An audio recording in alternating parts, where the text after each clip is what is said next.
দেখতে দেখতে কাঁচা আমের সিজন প্রায় শেষ, এখনও আমার আম পোড়া শরবতটা খাওয়া হয়নি, তাই ভাবলাম যে আজকে আম পোড়া শরবতটা করি।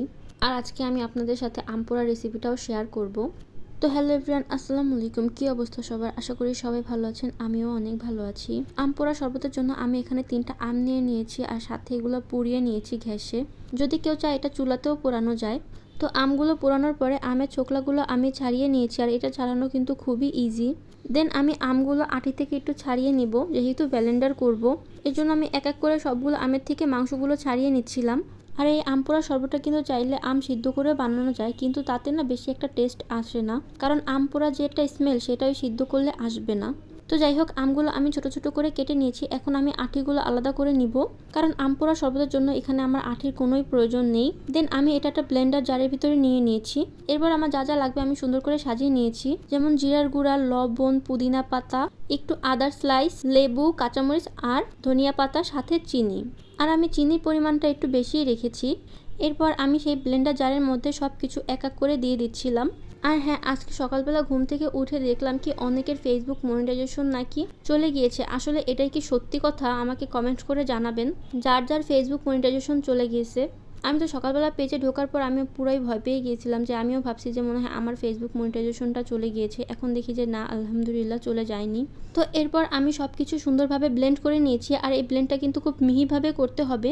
আমি যেহেতু অনেকগুলো বানিয়েছি এজন্য আমি এই কাচের জারে এটা সংরক্ষণ করব, প্রায় 15 দিন পর্যন্ত এটা ভালো থাকবে। আমি এই কাচের জারের মধ্যে এটা 15 দিন পর্যন্ত সংরক্ষণ করে রাখতে পারবো ফ্রিজে। যখন আমার মন চাবে তখনই আমি খেতে পারবো।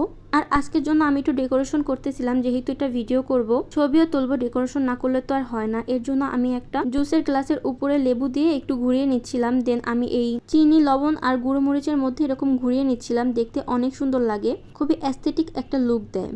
এরপর আমি এই বয়ামটার ভিতর থেকে কয়েক চামচ নিয়ে নেব আমি যে আমের মিশ্রণটি বানিয়েছিলাম।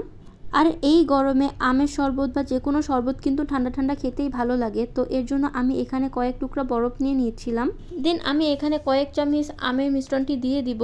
এখানে আসলে যা যতটুকু দরকার সে ততটুকুই নিবে। আমি আসলে এক একটা গ্লাসের মধ্যে 4-5 চামচ করেই দিয়েছিলাম, একটু বেশি পরিমাণে নিলে খেতে অনেক মজা লাগে।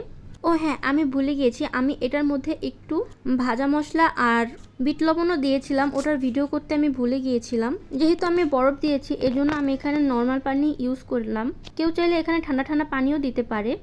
এরপর একটু সুন্দর দেখানোর জন্য আমি এর উপরে একটু ভাজা মশলাও দিয়ে দিলাম। আর আমার কাছে মনে হয়েছিল যে বিট লবণের পরিমাণটা কম, এজন্য আমি আবার একটু বিট লবণও দিয়ে দিয়েছি, কারণ সব কিছু তো আর একবারে পারফেক্ট হয় না, তাই না? তো এরপর আমি এইগুলো সুন্দরভাবে সার্ভ করে নিয়েছিলাম, আর আমি আর আমার